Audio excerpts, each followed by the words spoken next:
Hello दोस्तों, कैसे हैं आप लोग? अच्छे होंगे। पढ़ाई भी आप लोगों की बेहतर तरीके से चल रही होगी। आइए हम लोग लास्ट डे में हम लोगों ने देखा था भाषा के संदर्भ में भाग 17 हम लोगों का चल रहा है। पॉलिटी में 17 जो भाग है उसके अंतर्गत आने वाली जो राज्य की भाषा है, ऑफिशियल लैंग्वेज, इसके संदर्भ में हम लोग पढ़ रहे हैं। जिसमें से पहले पार्ट में हम लोगों ने देखा कि भाग 17 में आर्टिकल 343 से लेकर के 351 तक, यानी 351 तक, 343 से 351 तक संघ की राजभाषा के बारे में बताया गया है कि क्या लैंग्वेज, क्या भाषा होगी आपकी संघ की भाषा के बारे में, यानी कि ऑफिशियल लैंग्वेज के बारे में बताया गया है। साथ ही साथ हम लोगों ने लास्ट डे देखा था कि जो संघ की लैंग्वेज है, भाषा है, यानी ऑफिशियल लैंग्वेज जो हमारी है, इसको कुल 4 अध्यायों में बांटा गया है, 4 भागों में बांटा गया, यानी कि आर्टिकल 343 से लेकर के 351 तक 4 सेगमेंट में बांटे गए हैं। पहला तो जो सेगमेंट था इसमें आप लोगों ने देखा है कि संघ की जो राजभाषा होगी वो आर्टिकल 343 और 344 दो अनुच्छेद इसमें कवर करते हैं। फिर उसके बाद आपने देखा प्रादेशिक भाषाओं के संदर्भ में, जिसमें आपके इसके आगे का सेगमेंट आपका 45, 46 और 47, यानी 345, 346 और 347 प्रादेशिक भाषाओं के संदर्भ में बातें बताई गई हैं। साथ ही साथ आप लोगों ने भाग जो इसका तीसरा अध्याय इसमें है, आप लोगों ने देखा, जिसमें हाई कोर्ट और सुप्रीम कोर्ट की लैंग्वेज के संदर्भ में बताया गया है, वो आपका अनुच्छेद 48, 348 और 349 में है। और विशेष निर्देश जो दिए गए हैं लैंग्वेज को लेकर के, भाषा को लेकर के, वो अनुच्छेद 350 से लेकर के 351 के मध्य में चर्चाएं की गई है। और तमाम सारी चीज़ों के बारे में हम लोगों ने देखा इसमें, जिसकी डिटेल आपके पास उपलब्ध है। आइए हम लोग देखते हैं इसके अलावा जो लैंग्वेज है वो किस रूप में और क्या क्या इसका इम्पोर्टेंस है, किन किन राज्यों में कैसे कैसे इसका उपयोग होता है, किन किन राज्यों की जो भाषा है वो हिंदी पहली भाषा है। साथ ही साथ बहुत सारी चीज़ें आज हम लोग जानने की कोशिश करेंगे इसमें, और ये भी जानेंगे कि जो हमारे मूल संविधान था उसमें जो 14 भाषाएं थीं, 14 भाषाएं कौन कौन सी थीं, और बाद में जो समय समय पे उस पर सुधार हुए, इसमें कुछ इम्प्लीमेंट्स हुए, वो कौन कौन से इम्प्लीमेंट थे, आज जाकर के 22 भाषाएँ हो चुकी हैं।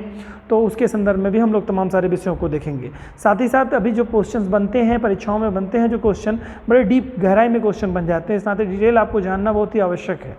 संक्षिप्त रूप में अगर समझेंगे तो संभवतः उससे क्वेश्चन आ जाएँ या नहीं भी आएँ, तो ऐसी स्थिति बनती है। डिटेल आपको रहेगा तो क्वेश्चन कितना भी डीप बनाएंगे तो आप आसानी से सक्षम होंगे सवाल के जवाब देने के लिए। कंपटीशन बढ़ता जा रहा है तो बेहतर ये होगा कि आप जो उसकी डिटेल को अच्छे से समझें, कॉन्सेप्ट को समझें, फिर आपको आसान हो जाएगा कंपटीशन। आइए स्टार्ट करते हैं आज के वीडियो को। जानते हैं कि कौन कौन सी चीज़ें और भी हमें जाननी चाहिए, या कौन कौन से आर्टिकल्स हैं जिनमें भाषा के संदर्भ में हम लोगों के बारे में बताया गया है। तो आज का जो पहला टॉपिक शुरुआत हम लोगों की होगी वो राजभाषा पर संयुक्त संसदीय समिति के बारे में हम लोग चर्चा करेंगे। तो ये संयुक्त संसदीय समिति जो होती है, इसका जो गठन होता है वो लोकसभा और राज्यसभा दोनों से लेकर के होता है, मतलब दोनों के मेंबर्स इसमें शामिल होते हैं। कुल 30 मेंबर इसमें होते हैं, जिसमें से 20 मेंबर आपके लोकसभा से होंगे और 10 मेंबर आपके राज्यसभा से होंगे। प्रत्येक मेंबर जो इलेक्ट होता है उन मेंबर्स के में आपको अनुपातिक प्रतिनिधित्व प्रणाली के द्वारा उनका निर्वाचन होता है। काफ़ी कुछ इसमें मतलब महत्वपूर्ण चीज़ें आपको जानने मिलेंगी। और जो आपको ये संसदीय जो आप जिसे जेपीसी के नाम से आप जानते हैं, जॉइंट पार्लियामेंट कमेटी जो गठित होती है, संयुक्त संसदीय समिति, तो हिंदी भाषा को लेकर के भी गठित करने का प्रावधान है इसमें, जिसमें मैंने अभी आपको बताया कि 20 मेंबर्स लोकसभा के और 10 मेंबर्स राज्यसभा के होते हैं, और ये कमेटी गठित की जाती है। और इस कमेटी के बारे में आप देखेंगे, पहली कमेटी जो इसकी गठित की गई थी वो नवंबर 1957 में गठित की गई थी, और इसने अपनी गोविंद बल्लभ पंत की अध्यक्षता में गठित की गई थी पहली कमेटी। और इसने अपना जो रिपोर्ट दिया, अपनी जो संस्तुति दी, वो 1959 में इसने अपना प्रतिवेदन पेश किया था। और इसके बारे में किस आर्टिकल में देता है, पूछता है कि भाषा को लेकर के किस आर्टिकल में, किस अनुच्छेद में संयुक्त संसदीय समिति गठित करने का प्रावधान किया गया है, या इसमें मेंबर्स की संख्या कितनी होती है, या ये पूछ सकता है इसमें कि कितने मेंबर लोकसभा से, कितने मेंबर राज्यसभा से। तो एक एक पॉइंट बड़ा ही महत्वपूर्ण है बच्चों। आजकल देखिए कंपटीशंस हो रहे हैं, आप किस परीक्षा में पार्टिसिपेट करेंगे, ये आप बहुत निर्धारित नहीं कर पाते हैं। तो परीक्षाओं के स्वरूप के हिसाब से उसकी गहराई में क्वेश्चन पूछ लेता है, तो हमारी मेहनत बेकार जाती है। तो हमें कोशिश ये करनी होगी कि परीक्षा कुछ भी हो, हमारी मेहनत बेकार ना जाए। जो भी टॉपिक हम पढ़ें, वो चाहे वो हमको हिंदी के पेपर में देना हो, जो उसमें लैंग्वेज से संदर्भित पूछे, पॉलिटी का क्वेश्चन हो या टीजीटी पीजीटी क्वेश्चन हो, जेआरएफ हो, नेट हो, लगभग ऑलमोस्ट क्वेश्चन हमारे कंप्लीट हों। तो इसको बारीकी से आप समझिएगा। जैसे अभी मैंने बताया कि आपको अनुच्छेद 344 जो हमारा अनुच्छेद है, उसमें ही संयुक्त संसदीय समिति गठित करने का प्रावधान है। इसमें मैंने बताया 30 मेंबर आपके लोकसभा के, 20 मेंबर लोकसभा के और 10 मेंबर आपके राज्यसभा से 30 मेंबर्स की संयुक्त संसदीय कमेटी गठित की जा सकती है। और जो कमेटी गठित हुई थी, पहली कमेटी नवंबर 1954 में 54 में गठित हुई थी, 57 में गठित हुई थी, सॉरी 57 में गठित हुई थी। और इसने अपनी 2 साल बाद लगभग रिपोर्ट दी थी। इसकी अध्यक्षता जो की थी श्री गोविंद बल्लभ पंत जी ने की थी। और इनके जो मेंबर्स जो चुने जाते हैं, उन मेंबर्स की जो चुनाव की पद्धति होती है, इसमें भी पूछता है आनुपातिक प्रतिनिधित्व पद्धति के अनुसार एकल संक्रमणीय मत प्रणाली के द्वारा इनका निर्वाचन होता है। तो ये इसकी एक गुड़ बात थी। 344 अनुच्छेद 344 में संयुक्त संसदीय समिति गठित करने के बारे में प्रावधान किया गया है। उम्मीद है समझे होंगे आप लोग। आइए आगे के देखते हैं क्या है। प्रादेशिक भाषाओं के संदर्भ में क्या बातें बताई गई हैं। इसमें है क्या, प्रादेशिक भाषाओं से तात्पर्य राज्यों की राजभाषाओं से है। डेफिनेटली आप लोग जान रहे होंगे, अभी मैंने आपको बताया कि अनुच्छेद 343 से लेकर 351 के मध्य में मैंने बताया था आपको कि 2 अनुच्छेद छोड़ करके, यानी 343 344 को छोड़ने के बाद में प्रादेशिक लैंग्वेज के बारे में आ जाता है आपको, यानी 345 346 347 3 अनुच्छेद ऐसे हैं जो कि प्रादेशिक लैंग्वेज के संदर्भ में बताए गए हैं। मैंने अभी शुरू में आपको बताया, और लास्ट वीडियो में भी अगर आप और डिटेल जाना चाहते हैं तो लास्ट वीडियो देख लीजिएगा, आप लोगों को थोड़ा कॉन्सेप्ट और अच्छे से आपका क्लियर हो जाएगा। और ये जो टॉपिक अपने आप में बहुत ही महत्वपूर्ण टॉपिक है, इस नाते इसकी कोई भी एक बिंदु उसके छूटने नहीं चाहिए आपको। तो इसमें क्या है, प्रादेशिक भाषाओं से तात्पर्य जो है जो राज्यों की भाषाएं होती है उसके संदर्भ में है। राज्यों की भाषाओं के बारे में प्रावधान मैंने अभी बताया आपको, अनुच्छेद 345 में उल्लेख किया गया है, बताया गया है। राज्यों को अपनी प्रादेशिक भाषा स्वयं चुनने का अधिकार प्रदान किया गया है। डेफिनेटली आपने देखा बहुत सारे ऐसे जो पूर्वोत्तर भारत के राज्य हैं, जैसा कि मैंने बताया मेघालय था, मणिपुर है आपका, मिजोरम है, ये 3 राज्य हैं जिनकी लैंग्वेज आपकी इंग्लिश है अपवादिक स्थिति में। मैंने बताया लास्ट वीडियो में आपने देख लिया होगा, ठीक है। तो उसी तरह से राज्य उनका प्रावधान किया गया है कि अपनी खुद की भाषा, ये अपनी लैंग्वेज चुन सकते हैं। जैसे उत्तर प्रदेश में हम लोग रहने वाले हैं, तो उत्तर प्रदेश की जो पहली भाषा है वो राज्य की भाषा हिंदी है, दूसरी राज्य की भाषा उर्दू को इन्होंने किया है, ठीक है, उर्दू लैंग्वेज है, ठीक है। तो उसी तरह से सबको अपना अधिकार है, स्वयं अधिकार प्रदान किया गया है। किसी राज्य का विधानमंडल उस राज्य में प्रयोग होने वाली भाषाओं में से किसी एक से अधिक भाषाओं को या हिंदी क्यों कहा गया, क्योंकि हिंदी ऑफिशियल लैंग्वेज सेंट्रल की है, संघ की भाषा है, तो राज्य भी ऑटोमेटिकली उसी चीज़ को ही एक्सेप्ट करते हैं जो संघ की भाषा होती है। तो यहाँ इस नाते हिंदी के बारे में जिक्र किया जा रहा है। अधिक भाषाओं को या हिंदी को उस राज्य की सभी कार्यों के लिए या किन्हीं विशेष कार्यों के लिए हिंदी को लैंग्वेज को शासकीय प्रयोजनों के लिए प्रयोग में लाई जाने वाली भाषा के रूप में स्वीकार कर सकता है, करने का उसको राइट है। बात समझ रहे हैं, कहने का मतलब इसमें है अनुच्छेद 345 के तहत ये राज्यों को पावर दी गई है कि वे अपनी कोई भी अपनी भाषा को स्वीकार कर सकते हैं, और चाहे तो हिंदी को भी स्वीकार कर सकते हैं, या कोई और भाषा अगर वो एक्सेप्ट करना चाहते हैं तो वो अपनी भाषा उनको एक्सेप्ट करने का, राज्य की भाषा बनाने का उनको पूरा अधिकार दिया गया। यही बात बताने की कोशिश की जा रही है, ठीक है। परंतु जब तक कि शासकीय प्रयोजनों में के लिए अंग्रेजी का प्रयोग जारी रहेगा, संघ की राजभाषा हिंदी इस समय जो है कि उनकी राज्यों में है। लेकिन जैसे कहने का मतलब ये है ना कि शासकीय प्रयोजनों के लिए देखिए हिंदी का तो प्रावधान है ही, जैसा कि हम लोगों ने देखा था लास्ट वीडियो में। तो उसमें हम लोगों ने देखा था कि जब संविधान हमारा लागू हुआ तो उस समय चूँकि भाषा को लेकर के, ऑफिशियल लैंग्वेज को लेकर के बड़े डिस्प्यूट्स थे, बड़े मतलब राज्यों के विरोध थे। जो गैर हिंदी भाषी राज्य थे उनका बड़ा तेज़ी से विरोध था, पुरजोर विरोध था। वो हिंदी को राजभाषा घोषित करने देना नहीं चाहते थे। तो उस स्थिति में संविधान सभा की जो समिति, नियम समिति थी, इन्होंने अपनी जांच और रिपोर्ट के आधार पर देखा कि डिस्प्यूट बड़ा होता चला जा रहा है। हिंदी के लिए समर्थन लोगों को, मैंने आपको बताया था 11 से 14 सितंबर के मध्य में बैठक हुई थी, और उसके बैठक में आपने देखा हिंदी को फिर स्वीकार किया गया कि राजभाषा 14 सितंबर को इसी नाते हम लोग हिंदी दिवस के रूप में मनाते हैं। सब बातें हम लोग कर चुके हैं। तो वहाँ पर जो फाइनली डिसीजन आया वो हिंदी के फेवर में आया था, लेकिन बाकी और राज्य जो है उसका विरोध करें। इसको कम करने का प्रयास जो किया गया वो यही प्रयास था कि वो लोग इसका विरोध ना करें, और इसके संतुष्ट करने के लिए 15 वर्षों के लिए 1965 तक के लिए, जब 26 जनवरी 1950 को लागू हुआ संविधान, उसमें प्रावधान किया गया कि 15 वर्षों के लिए इंग्लिश को ऑफिशियल लैंग्वेज के रूप में रखा जाएगा और फिर उसके बाद में दूसरी लैंग्वेज के रूप में हिंदी रखी जाएगी। और अगर कोई राज्य नहीं संतुष्ट है, हिंदी को नहीं वो अडॉप्ट करना चाह रहा है राजभाषा के रूप में, तो एक हिंदी और प्लस उसकी जो क्षेत्रीय भाषा होगी उस आधार पर काम चलेगा। फिर बाद में आपने देखा उसमें सुधार किए गए और सुधार के बाद में ये प्लान कर दिया गया कि कोई भी एक राज्य असंतुष्ट रहेगा जो गैर हिंदी भाषी राज्य हैं, तो ऑफिशियल लैंग्वेज के तौर पे इंग्लिश बनी रहेगी और दूसरी भाषा वही रहेगी। यानी कि कहने का मतलब एक तरह से कहिए कि हमारी 22 भाषाओं में इंग्लिश ना होते हुए भी इंग्लिश की इंपॉर्टेंस आपसी एक तरह से कहिए राज्यों की असहमति के कारण से ऐसी स्थिति बनी हुई है कि इंग्लिश न होते हुए भी राजकीय भाषा ऑफिशियल लैंग्वेज हमारी बनी हुई है। मतलब 22 भाषाओं में से ना होते हुए भी फिर भी हमारी ऑफिशियल लैंग्वेज बनी हुई है। ये कहीं ना कहीं वो जो क्षेत्रीय भाषाएं हैं या कहिए जो स्टेट्स की लैंग्वेज हैं उन लोगों में आपसे डिस्प्यूट होने के कारण से, तो इस तरह से स्थिति चल रही है। ये बात बताई गई है यहाँ पे। तो ये बातें थी इसमें कि राज्य को ये पावर दी गई है कि 345 के तहत वो अपनी भाषा को स्वीकार कर सकता है, राज्य की ऑफिशियल लैंग्वेज कुछ भी बना सकता है। ठीक है, साथ ही साथ आप लोग देखेंगे कि कौन कौन से ऐसे राज्य हैं जहाँ पर हिंदी बेसिकली मतलब वहाँ की राजभाषा के रूप में रहा है। तो कुछ ऐसे राज्य हैं केंद्र शासित प्रदेशों को मिला के लगभग कुल में 9 राज्य ऐसे हिंदी भाषी राज्य हैं जहाँ पर हिंदी मतलब प्रथम भाषा के रूप में ऑफिशियल लैंग्वेज के रूप में यूज होती है। तो उसमें अगर हम देखेंगे तो उत्तर प्रदेश से अगर स्टार्ट करते हैं तो उत्तर प्रदेश से जो बना हुआ राज्य उत्तराखंड है, फिर इससे सटा हुआ राज्य बिहार आप चले जाएंगे, बिहार, उसके बाद झारखंड हो जाएगा, मध्य प्रदेश चले जाएंगे आप तो मध्य प्रदेश से छत्तीसगढ़ हो जाएगा, तो 6 स्टेट ये हो जाते हैं आपके।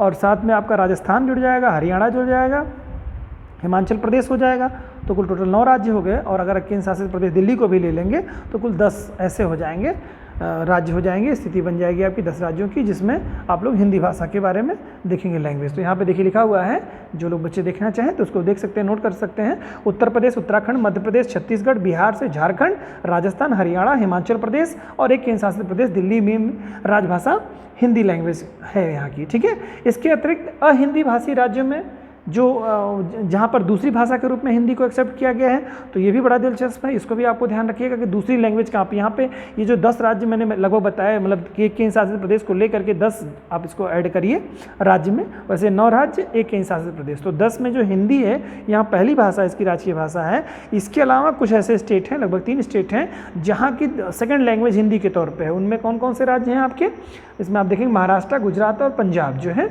और एक केंद्र शासित प्रदेश चंडीगढ़ को भी ले लेंगे, वो अंडमान को ले लेंगे।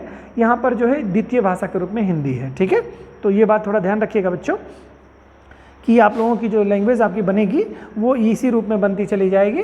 पहला आपका जो इसमें भाषा के तौर पे देख लेंगे तो यहाँ पर आपको महाराष्ट्र दूसरी भाषा के तौर पे जो दिख रहा है यहाँ पे महाराष्ट्र है आपका।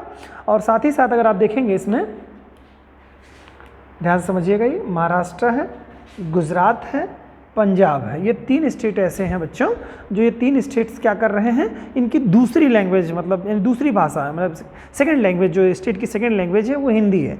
ठीक है, इसके साथ केंद्र शासित प्रदेशों में अगर हम देखेंगे तो चंडीगढ़, ठीक है, चंडीगढ़, साथ ही साथ अंडमान निकोबार द्वीप समूह। ठीक है, ये जो आपके हैं यहाँ की जो द्वितीय भाषा ये हिंदी लैंग्वेज के रूप में है। आपको समझ में आ गया होगा। तो 2 केंद्र शासित प्रदेश और प्लस 3 ये 5, यानी लगभग करीब में 15 में से अगर आप देखेंगे तो 15 में से 3 आपके संघ शासित क्षेत्र हो जाएंगे। ठीक है, 3 आपके संघ शासित क्षेत्र हो जाएंगे, 3 क्या 4 हो जाएंगे आपके। ठीक है, चंडीगढ़ हो जाएगा, अंडमान निकोबार हो जाएगा और साथ ही साथ दिल्ली हो जाएगा। तो ये 3 आपके संघ शासित क्षेत्र हो जाएंगे और बाकी जो बचेंगे आपके 12 राज्य आपके एक तरह से हिंदी को प्रेफरेंस देते हैं, ज़्यादा महत्ता देते हैं। इनमें से भी 9 राज्य पहली भाषा है और एक केंद्र शासित प्रदेश की जो पहली लैंग्वेज मतलब ऑफिशियल लैंग्वेज, पहली लैंग्वेज का मतलब मेरा कहने का यहाँ सेंस है ऑफिशियल लैंग्वेज के तौर पे, यानी पहली भाषा के रूप में। जैसे उत्तर प्रदेश की जो फर्स्ट लैंग्वेज है वो क्या है, हिंदी है, और दूसरी लैंग्वेज क्या है, उर्दू है। उसी तरह से सेकेंड लैंग्वेज के तौर पे अगर हम देखेंगे तो महाराष्ट्र याद होना चाहिए हमको, पंजाब याद होना चाहिए, गुजरात याद होना चाहिए, चंडीगढ़ याद होना चाहिए और अंडमान निकोबार द्वीप समूह। ठीक है, यहाँ की जो सेकेंड लैंग्वेज के रूप में हिंदी है। तो हिंदी कितनी महत्वपूर्ण है। इसके अलावा अगर हम देखेंगे तो मैंने भी आपको बात बताई कि कुछ ऐसे स्टेट्स हैं जहाँ पर मतलब जो वहाँ की जो ऑफिशियल लैंग्वेज जो 22 भाषाओं में से न होते हुए भी ऑफिशियल लैंग्वेज उन्होंने अपनी जो है इंग्लिश घोषित कर रखी है। जैसे हमारे संघ की जो ऑफिशियल लैंग्वेज इंग्लिश है, बिना घोषित किए हुए ही 15 वर्षों के लिए उसको लाया गया था, फिर 15 वर्षों के बाद कंटिन्यूसली उसको बनाए रखा गया है। उसी तरह से 3 स्टेट पूर्व उत्तर भारत के हैं, याद रखिएगा, इसमें से मेघालय है, मिजोरम है और मणिपुर है। ठीक है, मेघालय, मिजोरम जो है, अरे सॉरी नागालैंड, ये मणिपुर, मैंने इसको मणिपुर कह दिया, ये आपका नागालैंड है, ठीक है। तो मेघालय, मिजोरम और नागालैंड, सॉरी मैंने पिछली बार भी जिक्र कर दिया था, तो मणिपुर का वहाँ पे जिक्र कर दिया था, माफ़ी चाहूँगा आप लोगों से। तो मेघालय है, मिजोरम है और नागालैंड है, ये 3 स्टेट्स हमारे हैं जहाँ की ऑफिशियल लैंग्वेज क्या है, इंग्लिश है, ठीक है, फर्स्ट लैंग्वेज के तौर पे। चलिए आगे देखते हैं बच्चों, पत्रादि की भाषा, यानी कि कोई स्टेट जब अपना, देखिए यहाँ पे क्या कह रहा है, यहाँ पे कहने का जो इंटेंशन है इसका, वहाँ पर क्रॉसपॉन्डेंस यानी पत्राचार जो होगा, है ना, कोई पत्राचार यानी कि आपका राज्य का संघ से या राज्य का राज्य से जब हम कोई पत्र का आवागमन करेंगे, यानी हम पत्र भेजेंगे या कोई हमको पत्र भेजेगा, तो जो हमारी ऑफिशियल लैंग्वेज होगी उसी के परिप्रेक्ष्य में हमको लेटर लिखेगा, ठीक है, या हम उसको उसी के परिप्रेक्ष्य में लेटर लिखेंगे। तो ये यहाँ पर पत्रादि की भाषा जो कह रहा है वो यहाँ पर सेंस यही है कि ऑफिशियल लेटर्स जो है किस मतलब लैंग्वेज में जारी किए जाएंगे, ठीक है, तो ये बात बता रहा है। तो ये अनुच्छेद 346 में इसका उल्लेख किया गया है। आइए इस पर थोड़ा चर्चा करते हैं। संघ और किसी राज्य के मध्य में अगर कोई क्रॉसपॉन्डेंस करना है, पत्राचार करना है, तो क्या करेंगे आप, मध्य अथवा 2 राज्यों के मध्य, मतलब मैंने भी आपसे बताया कि कोई ज़रूरी नहीं है कि आप राज्य के मध्य भी चर्चा, मतलब कोई डिस्कशन करना हो, डिस्कशन मीन्स पत्र व्यवहार करना हो, या स्टेट और संघ का पत्र व्यवहार करना हो, दोनों कंडीशन में जो है समव्यवहार किसी भाषा में किया जाएगा, मतलब इसका उल्लेख किया गया है किस भाषा में किया जाएगा, तो उसके लिए भी बाध्य किया गया है। अनुच्छेद 346 के बारे में बताया गया है इसमें कि कौन सी लैंग्वेज होगी, दिया गया है। इसके अनुसार संघ के शासकीय प्रयोजनों, ठीक है, संघ के शासकीय प्रयोजनों के लिए प्राधिकृत भाषा ही एक राज्य और दूसरे राज्य या संघ और राज्य के बीच को पत्रादि की भाषा स्वीकार करनी होगी, मतलब ठीक है, यानी कि जो लैंग्वेज वहाँ पे होगी, देखिए पत्रादि की भाषा होगी, परंतु 2 या 2 से अधिक राज्य आपस में करार कर राजभाषा हिंदी को पत्रादि की भाषा स्वीकार कर सकते हैं। यहाँ पर वही बात कहा गया है कि अगर 2 स्टेट चाहते हैं कि हमारी लैंग्वेज हिंदी में ही हो, तो वो अगर वहाँ की राजकीय भाषा नहीं भी है उस राज्य की पहली लैंग्वेज या लैंग्वेज ही नहीं है, तो वहाँ पर भी फिर भी आप हिंदी में ही पत्र व्यवहार का संपर्क कर सकते हैं, बशर्ते वो स्टेट चाहे, ठीक है। अगर इंग्लिश में करना चाहते हो तो इंग्लिश के लिए तो भाई परमिशन है ही, अगर हिंदी में करना चाहते हैं तो 2 म्यूचुअल अंडरस्टैंडिंग है 2 स्टेट्स की है तो आप कर सकते हैं। बहरहाल समझिएगा, यहाँ पत्र व्यवहार के संदर्भ में आपको इतना ही कम से कम कॉन्सेप्ट आपको क्लियर होना चाहिए कि किस अनुच्छेद में है, तो 346, ठीक है। आगे देखते हैं बच्चों, राष्ट्रपति द्वारा राजभाषा के लिए कुछ निर्देश दिए गए हैं, ठीक है, राष्ट्रपति महोदय कुछ निर्देश जारी किए हैं और लैंग्वेज को लेकर के। उसमें क्या है, अनुच्छेद 347 में 347, ये 3 अनुच्छेद लगातार इसके 345, 346 और 347।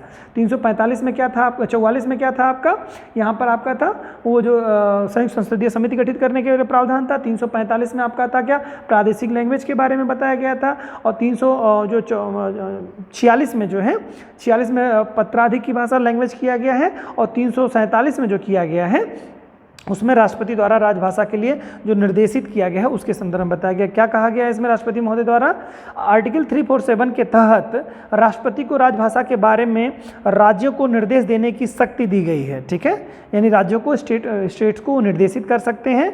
किसी राज्य की जनसंख्या का पर्याप्त भाग अपने द्वारा बोली जाने वाली किसी भी भाषा को राजभाषा की मान्यता प्रदान करना चाहती हैं तो वो कर सकती है, ठीक है। ये इस तरह से राष्ट्रपति महोदय को शक्ति दी गई है। तो ये मालूम हो कि राष्ट्रपति द्वारा राजभाषा के लिए क्या निर्देश दिए गए हैं, तो वो निर्देश आपको पता होने चाहिए कि अनुच्छेद 347 के तहत, 347 के तहत ये दिए गए हैं राष्ट्रपति महोदय को, ठीक है।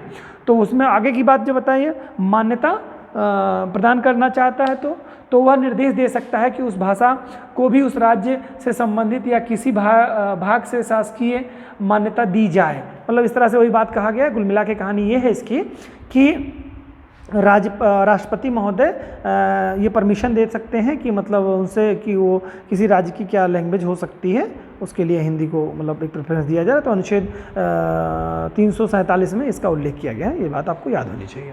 आइए देखते हैं उच्चतम न्यायालय और उच्च न्यायालयों की जो भाषा है इसके बारे में क्या बातें बताई गई। भाई मैंने बताया था आपको कि उच्चतम न्यायालय और उच्च न्यायालय 348, 349 में इसके बारे में कहा गया इनकी ऑफिशियल लैंग्वेज जो होगी वो, यानी कि आप देखेंगे हाई कोर्ट और सुप्रीम कोर्ट की जो भी चर्चाएँ होती हैं, कार्य होता है, इंग्लिश में ही होता है।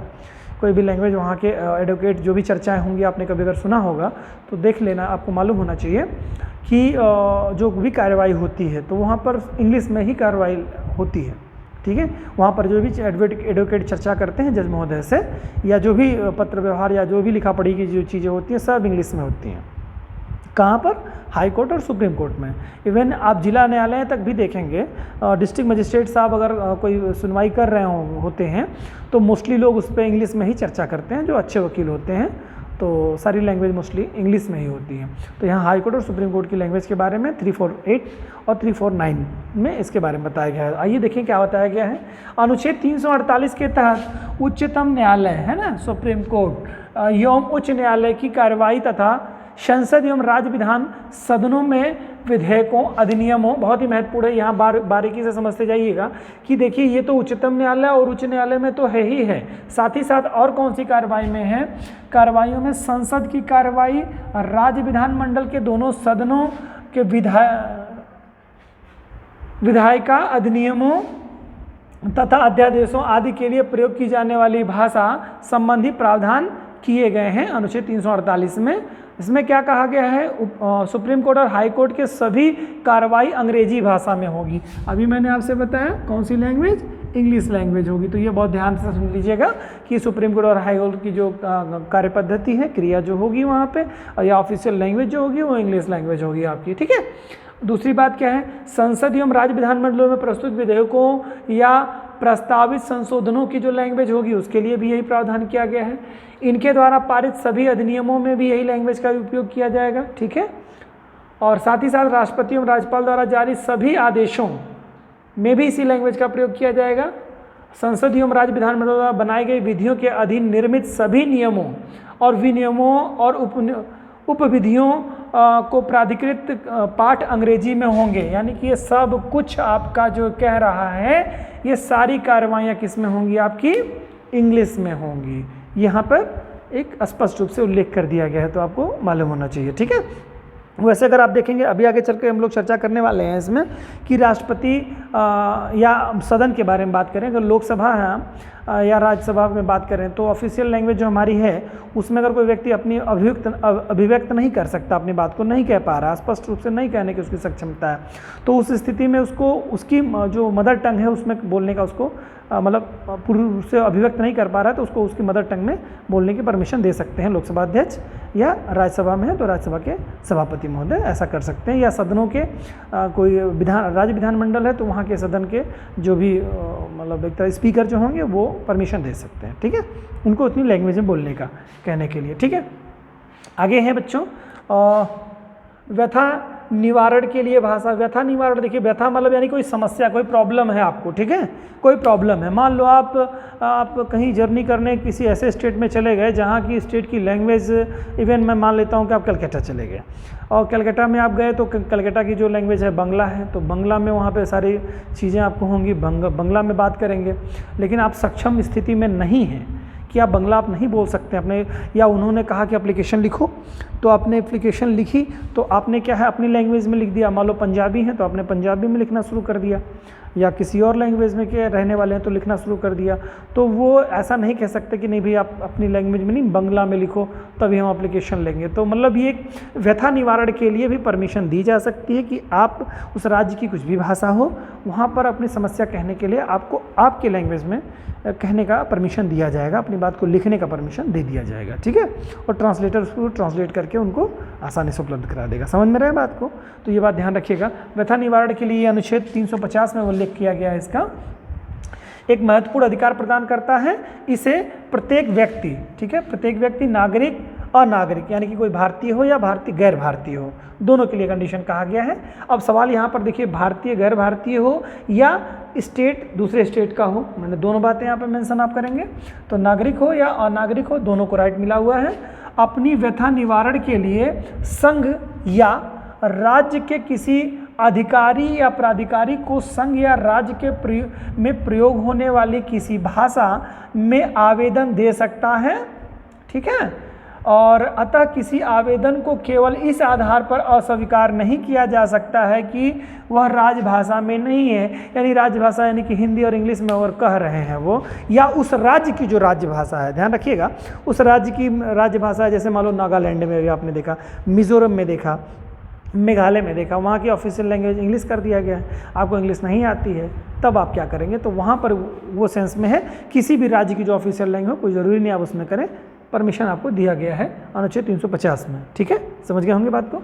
आइए आगे देखते हैं, मातृभाषा के में निष्ठा के शिक्षा देने के बारे में बात कहा जा रहा है कि मातृभाषा में आपकी एजुकेशन कैसे होगी। इसमें अनुच्छेद में क्या बताया गया, अनुच्छेद 350 में क्या कहा गया है, 350 का ध्यान रखिएगा, ये 350 था व्यथा निवारण के लिए और ये 350 क है।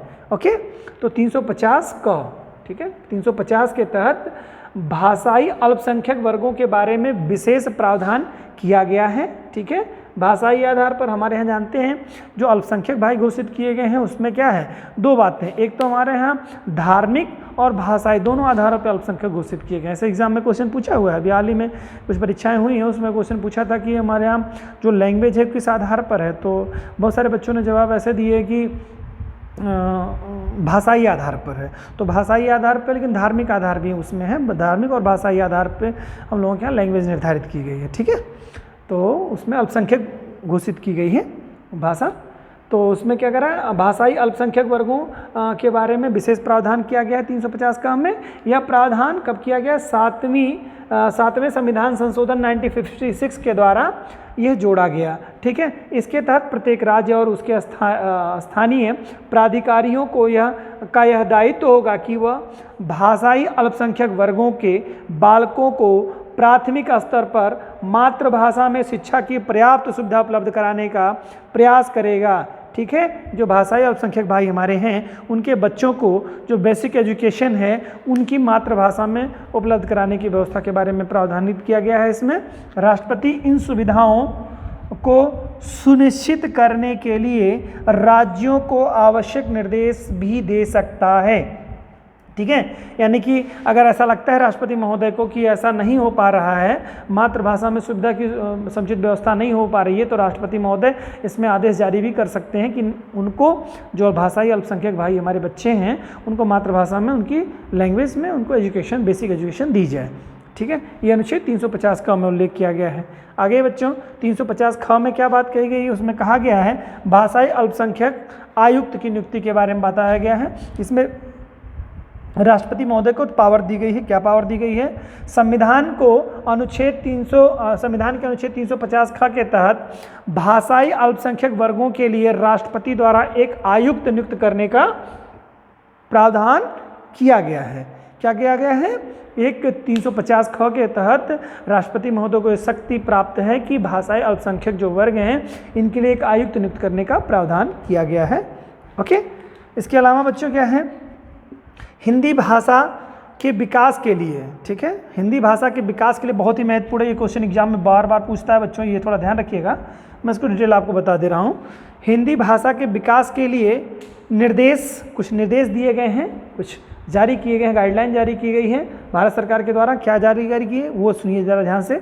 संविधान के अनुच्छेद 351 ठीक है के तहत संघ को हिंदी भाषा के विकास और प्रसार के लिए, एक तरह से कहिए प्रचार और प्रसार के लिए, ठीक है, निर्देश दिए गए हैं। इस अनुच्छेद के अनुसार संघ सरकार का यह कर्तव्य है कि वह हिंदी भाषा के विकास और प्रसार के लिए समुचित प्रयास करे, यानी कि इसको प्रमोट करे।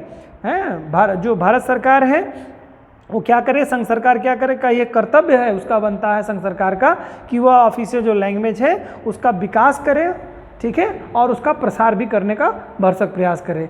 ठीक है, अब ये देखिए विकास और प्रसार करने का जो इंटेंशन है वो आप देख रहे हैं कि सभी राज्यों में ये भाषा है नहीं ऑफिशियल लैंग्वेज के तौर पे, तो वो ये हिंदी को और प्रचारित प्रसारित करने की बात कही जा रही है। अनुच्छेद 351 में ये राज्य का कर्तव्य होगा, यानी कि जो भी संघ का कर्तव्य होगा, ये राष्ट्रपति महोदय के द्वारा, मतलब ये संविधान के द्वारा निर्देशित किया गया है अनुच्छेद 351 में। ठीक है, प्रचार करेगा ताकि भारत में राजभाषा हिंदी को ऐसे स्वरूप का विकास हो सके, क्या कारण क्या है, ऐसे हिंदी भाषा का ऐसे स्वरूप का निर्माण हो सके जो समूचे देश में प्रयुक्त हो सके। ठीक है, यानी कि ऐसा प्रयास क्यों किया जा रहा है, मैंने भी आपको जिक्र किया कि जिससे कि आगे चल करके जो ये भाषाई आधार पर राज्यों का मतलब ऑफिशियल लैंग्वेज में सबकी अलग अलग हैं, ये जब प्रचार प्रसार होगा तो इसमें ऐसा कुछ प्रयास होगा कि मतलब हिंदी एक दिन ऐसा आएगा कि पूरी राजभाषा हर राज्य अपने आप में अडॉप्ट कर लेगा संभवतः। हिंदी को, इसी नाते इसको अनुच्छेद 351 में स्थान दिया गया कि इसको प्रचार और प्रसार मतलब विकास का कर्तव्य जो है राज्य सरकार का संघ सरकार का कर्तव्य होगा ये कि इसके प्रचार प्रसार पे पूरा ध्यान दे। ठीक है, और साथ ही साथ क्या है, जो भारत की सामाजिक संस्कृति की अभिव्यक्ति का माध्यम बन सके, है ना। देखिए अगर ऐसा है, अगर लैंग्वेज का विकास ठीक होगा तो भारत की अभिव्यक्ति तो बेहतर तरीके से व्यक्त कर पाएगा। जैसे आपको अपने लैंग्वेज में अगर कुछ कहने का अवसर मिले तो आप बड़ी सहजता से उस चीज़ को एक्सप्लेन कर पाते हैं। जैसे अगर मान लो मेरी लैंग्वेज हिंदी है और मुझे कहीं अभिव्यक्त करने के लिए मुझसे कह दिया गया कि आप इंग्लिश में अभिव्यक्त करिए, मान लिया मुझे इंग्लिश नहीं आती, तो मैं अपने आप को अभिव्यक्त कर पाऊंगा क्या? डेफिनेटली नहीं कर पाऊंगा। तो बस वही है कि हिंदी को ऐसा कुछ किया जाए कि हिंदी जो ऑफिशियल लैंग्वेज है वो व्यक्ति का अभिव्यक्त का बेहतर माध्यम बन सके, जो ऑफिशियल लैंग्वेज है, ये बात कहने का प्रयास किया गया है। ठीक है, आगे क्या है बच्चों, इसके अलावा कुछ ऐसे अनुच्छेद हैं बच्चों जिनमें हिंदी के बारे में विशेष उल्लेख किया गया है, जिसमें से अनुच्छेद आप देखेंगे, अनुच्छेद 29 है, अनुच्छेद 30 है, अनुच्छेद 120 है और अनुच्छेद 210 है। बड़े ही महत्वपूर्ण हैं ये तीनों अनुच्छेद, आपके चारों अनुच्छेद बड़े ही महत्वपूर्ण हैं। अनुच्छेद 29, अनुच्छेद 30, अनुच्छेद 120, अनुच्छेद 210, इनके बारे में हम लोग चर्चा करने वाले हैं। इसके बारे में देखते हैं कि क्या क्या अनुच्छेद किन की बातों में उल्लेख किया गया है। तो हम लोगों ने देखा इसमें से कि ये जो प्रावधान 351 से लेकर 343 से लेकर 351 के मध्य बताए गए हैं, ये सारी डिटेल हम लोगों ने कर ली। अब हम लोग देखने जा रहे हैं आगे के क्रम में कि कौन से अनुच्छेद ऐसे हैं और भी हैं जहाँ पर ऑफिशियल लैंग्वेज को लेकर के जो है कुछ बातें बताई गई हैं। तो मैंने अभी आपको बताया कि अनुच्छेद 29, अनुच्छेद 30, देखिए अनुच्छेद 29 और अनुच्छेद 30 और अनुच्छेद 120 और अनुच्छेद 210, ये 4 आर्टिकल्स आपके हैं जो कि लैंग्वेज को लेकर के, भाषा को लेकर के, ऑफिशियल लैंग्वेज को लेकर के या कहीं लैंग्वेज को लेकर के हैं। जैसा कि आप जानते हैं अनुच्छेद 29 और 30 ये क्या है, हमारा फंडामेंटल राइट है, जिसमें संस्कृत एवं शिक्षा संबंधी अधिकार के बारे में हमारे उल्लेख किया गया है। तो अनुच्छेद 29 जो है, जो भाषाई अल्पसंख्यक भाई हमारे हैं तो उनकी भाषा और लिपि को सुरक्षित संरक्षित रखने का जो प्रयास किया गया, उसके तहत उनको पावर दी गई कि अपनी वो लिपि को सुरक्षित रख सकें। साथ ही साथ 30 में जो बताया गया, अनुच्छेद 30 में, उसमें ये कहा गया है कि जो अपनी लैंग्वेज को समृद्ध और करने के लिए अपने शिक्षण संस्थानों को इस्टेब्लिश करें और उसमें अपनी लैंग्वेज को, जो उनकी लैंग्वेज है उस लैंग्वेज को वहाँ पे रखें। तो मतलब मिला के कहने का मतलब जो शिक्षा संस्कृति संबंधी अधिकार में इसमें 2 अनुच्छेद ऐसे हैं जो कि लैंग्वेज को लेकर के दिए गए हैं। साथ ही साथ अनुच्छेद 120 और अनुच्छेद 210 में जो बातें बताई गई उसके भी बारे में चर्चा कर लेते हैं। अनुच्छेद 210 में, 120 में जो कहा गया है बच्चों, वो अनुच्छेद 120 मोस्टली ये इसी को लेकर के है आपका जो संघ हमारा है, संघ की जो लैंग्वेज हमारी है वो संघ की लैंग्वेज का मतलब मेरा संसद के संदर्भ में है कि पार्लियामेंट की जो लैंग्वेज आपकी है, संसद की जो लैंग्वेज है, यानी लोकसभा और राज्यसभा में अगर कोई कार्रवाई चल रही है, हो रहा है, तो वहाँ की जो लैंग्वेज होगी वो ऑफिशियल लैंग्वेज आपकी हिंदी और इंग्लिश के माध्यम से करेंगे। ठीक है, और साथ ही साथ इसमें यह भी प्रावधान उल्लिखित किया गया है, अनुच्छेद 120 में यह भी बंद किया गया है कि अगर कोई सांसद महोदय हैं, चाहे वो लोकसभा के सांसद हों चाहे राज्यसभा के, अगर लोकसभा के हैं तो लोकसभा के स्पीकर महोदय, और अगर राज्यसभा के सांसद महोदय हैं तो राज्यसभा के सभापति महोदय यानी उपराष्ट्रपति महोदय, जो उसका सभा का प्रतिनिधित्व कर रहे होंगे, उन लोगों को यह शक्ति दी गई है कि ऑफिशियल लैंग्वेज में तो होना है उसमें से कार्यवाही, लेकिन अगर कोई सांसद अब अपने आप को अभिव्यक्त करने में अक्षम स्थिति में है, ऑफिशियल लैंग्वेज में अभिव्यक्त करने में अक्षम है, तो उसको उसकी लैंग्वेज में अभिव्यक्त करने के लिए, कहने के लिए उनको परमिशन देने की शक्ति दी गई है। समझ गए होंगे बात को। साथ ही साथ अब मैं बात कर लूँ अनुच्छेद 210 के बारे में कि वहाँ पर क्या है, राज्यों के विधानमंडल के बारे में पावर दी गई है कि अगर विधानसभा और विधान परिषद दोनों वाला सदन है या कोई भी सदन है, चाहे विधानसभा का सदन हो या विधान परिषद का, तो उसके जो स्पीकर जो होंगे वहाँ के उस सदन के, उनको ये पावर है कि जो सदन की कार्यवाही है वो ऑफिशियल लैंग्वेज में ही चलाएं, यानी हिंदी और इंग्लिश में से ही कोई एक चलाएं, और अगर नहीं है तो और वो व्यक्ति जो वहाँ का जो दूसरा विधायक है यानी एमएलए महोदय हैं, वो अपने आप को व्यक्त करने में अक्षम बन रहे हैं ऑफिशियल लैंग्वेज में, तो उनकी लैंग्वेज में आप कुछ कहलवा सकते हैं, मतलब वो अपनी बात को कहने की परमिशन दी जा सकती है उनकी लैंग्वेज में। उम्मीद है इतनी बात समझ में आई होगी। आइए बात कर लेते हैं हम लोग, जो सबसे महत्वपूर्ण बात है कि भाषाएं हमारी कितनी भाषाएं हैं, और जो हमारा मूल संविधान था उसमें कितने लैंग्वेज के बारे में मतलब कितनी भाषाएं थीं और समय के साथ कितनी भाषाएं और जुड़ती चली गई। देखिए जब हमारा मूल संविधान था उसमें कुल 14 भाषाएं थी, 14 भाषाएं थी। समय के साथ कुछ सुधार हुए, संशोधन हुए, जैसे 21वां संविधान संशोधन हुआ 1967 में, फिर 71वां संविधान संशोधन हुआ फिर उसके बाद 92वां संविधान संशोधन हुआ, 71वां संविधान संशोधन जो आपका वो 1992 में हुआ, और अब जो 92वां संविधान संशोधन हुआ 2003 में हुआ। तो इन संशोधनों के माध्यम से फिर आपकी लैंग्वेज जुड़ती चली गई इसमें, और आज की डेट में बनकर की भाषा हमारी कुल 22 भाषाएं हो गई। तो इसके बारे में चर्चा कर लेते हैं। ये आपको याद होना चाहिए कि ये 14 लैंग्वेज कौन कौन सी हैं और कौन कौन सा संविधान संशोधन हुआ। जैसे मैंने अभी बताया 21वां संविधान संशोधन 1967 में हुआ, और 71वां संविधान संशोधन 1992 में हुआ, और फिर इसके बाद में आपका 92वां संविधान संशोधन 2003 में हुआ। ठीक है, तो ये 3 संविधान संशोधन के माध्यम से लैंग्वेज जोड़ी गई, ये ध्यान रहे। और जो आपका 21वां संविधान संशोधन हुआ उसमें कौन सी लैंग्वेज को जोड़ा गया, तो एक भाषा केवल जोड़ी गई थी उस समय, इस बात को ध्यान रखिएगा, जो कि सिंधी भाषा थी। ठीक है, सिंधी लैंग्वेज को केवल जोड़ा गया। इसके साथ में आप देखेंगे तो समय के साथ और भी भाषाएं बढ़ती चली गई और उनको भी मेंशन किया गया। 71वें संविधान संशोधन के तहत नेपाली, कोंकणी और मणिपुरी को भी इसमें जोड़ दिया गया। ठीक है, तो ये भाषा आपकी 14, 4, 18 भाषा हो गई। ठीक है, और 3 लैंग्वेज जोड़ी गई थी, आप ध्यान रखिएगा। तो क्रम ऐसे है, 21वें संविधान संशोधन में 1 लैंग्वेज जोड़ी गई थी, और 21वें संविधान संशोधन में 1 लैंग्वेज जोड़ी गई थी जिसका नाम सिंधी था। ठीक है, कब हुआ था? 1967 में हुआ था, याद रहे आपको। दूसरा जो संविधान संशोधन हुआ था भाषा को लेकर के, मैं दूसरा संविधान संशोधन भाषा को लेकर के जो था वो 71 में हुआ, 71वां संविधान संशोधन था जो 92 में हुआ था। उसमें 3 लैंग्वेज को जो है राजकीय भाषा के रूप में स्वीकार किया गया। उसमें से राजकीय भाषा नेपाली, कोंकणी और मणिपुरी था। नेपाली एकदम करीब ऊपर के हिस्से में है, नेपाली, कोंकणी, मणिपुरी। तो नेपाली नीचे आएंगे कोंकण रेलवे, नेपाली, कोंकणी, मणिपुरी। अगर मैप में अगर आप देखते हैं, मैप को देखते हैं भारत के, तो एक यहाँ और एक यहाँ पे, ऐसे आपको स्थिति में आएगा। तो 3 आपको ये याद होना चाहिए। फिर इसके बाद में आप देखेंगे 92वां संविधान संशोधन 2003 में जो किया गया उसमें आपने 4 लैंग्वेज इसमें ऐड की गई, तो वो आपको याद होना चाहिए। बोडो, डोगरी, मैथिली और संथाली, ये 4 भाषाएँ जो हैं जोड़ी गई। बोडो, डोगरी, मैथिली और संथाली। बोडो, डोगरी, मैथिली और संथाली ये जोड़ी गई। तो कुल मिला के ये 8 लैंग्वेज ये हो गई। 14 लैंग्वेज के बारे में मैं पढ़ दे रहा हूँ, आप सुन लीजिए, याद कर लीजिएगा, क्योंकि एग्जाम में क्वेश्चन पूछता है कि मूल संविधान में कौन कौन सी लैंग्वेज थी, तो 14 में से आपको याद होना चाहिए। कम से कम ये 8 तो आपको याद ही होने चाहिए, कम से कम एटलीस्ट। संविधान संशोधन भी पूछता है, कब हुआ वो पूछता है, ठीक है, या बाद में मूल संविधान में थी कि नहीं थी, ऐसे क्वेश्चन पूछता है, तो आपको याद होना बहुत ही मस्ट है। तो उसको भी पढ़ लेते हैं, फिर एक बार इसको रिविजन कर लेते हैं हम लोग। असमिया है, बंगला है, गुजराती है, हिंदी है, कन्नड़ है, कश्मीरी है, मराठी है, मलयालम है, उड़िया है, पंजाबी है, संस्कृत है, तमिल है, तेलुगु है और उर्दू। ये 14 लैंग्वेज हमारी हैं जो कि मूल संविधान में हमारे पास उल्लेख था। फिर मूल संविधान 15वीं जो लैंग्वेज हमारी बनी वो 21वें संविधान संशोधन 1967 में बनी, सिंधी बनी। ठीक, फिर उसके बाद में हम लोगों ने 71वां संविधान संशोधन करा। 71वां संविधान संशोधन 1992 में हुआ। इसमें 3 लैंग्वेज जोड़ी गई, मैंने बताया आपको, कश्मीरी है, कोंकणी है और मणिपुरी है। ठीक है, ठीक है, नेपाली है, कोंकणी है और मणिपुरी है। नेपाली, कोंकणी और मणिपुरी, मैंने अभी मैप पे बताया था आपको, नेपाली, कोंकणी और मणिपुरी। ठीक है, ये हो गया। इसके अलावा फिर हम लोगों का जो लास्ट संविधान संशोधन रिसेंटली हुआ 2003 में, वो 92वां संविधान संशोधन हुआ, जिसके तहत हम लोगों ने 4 लैंग्वेज को एडॉप्ट किया, और जिसमें था बोडो, डोगरी, मैथिली और संथाली, ये 4 भाषाएँ थीं।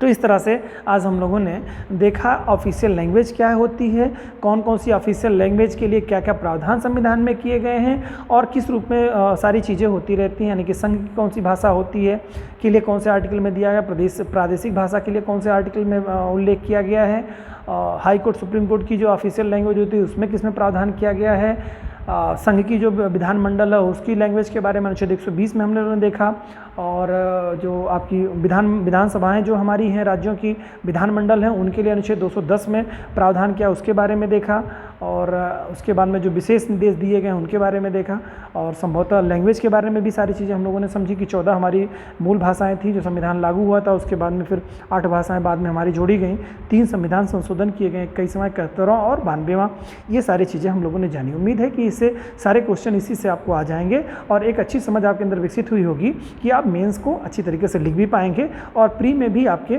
सारे लगभग तथ्य इसमें कवर हो चुके हैं, कुछ भी इससे इतर नहीं आने वाला है, सब कुछ जो भी आएगा आपका इसी से रिलेटेड आएगा और इसी के मध्य में ही आएगा। उम्मीद है ये आपके लिए बहुत उपयोगी सिद्ध होगा। आप लोगों ने शिद्दत के साथ सुना, इसके लिए बहुत बहुत धन्यवाद।